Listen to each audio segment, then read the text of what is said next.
හයි කොහොමද මගේ යාළුවන්න අදත් ඔයාලා එකතු වෙලා ඉන්නේ මේලි ගර්ල් YouTube channel එකත් එක්කයි. අද මම ඔයාලට අරගෙන ආවා dry ice වලින් කරන්න පුළුවන් super cool smoke එකක් ගැන වැඩක්.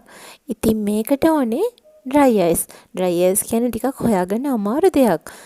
ඒත් අද මම මේ dry ice වලින් කරන දේ බලන්නකෝ. dry ice water එකකට දැම්මහම අපිට ලස්සන effect එකක් හැදෙනවා. ඔයාලටත් පුළුවන් ඔයාලගේ චූටි බබාලත් එක්ක ඉගෙන ගන්න බබාලත් එක්ක කරලා බලන්න පුළුවන් ෆන් එක්ස්පෙරිමන්ට් එකක් විදිහට මේ සුපිරි කූල් එක්ස්පෙරිමන්ට් එක. ඉතින් මේ වගේ තවත් දේවල් බලා ගන්න ඕනේ නම් මේ වගේ අලුත් එක්ස්පෙරිමන්ට් මම තවත් අරගෙන එනවා. ඉතින් මේ මගේ YouTube channel එකට like එකක් දාලා මාව subscribe කරලම තියාගන්න.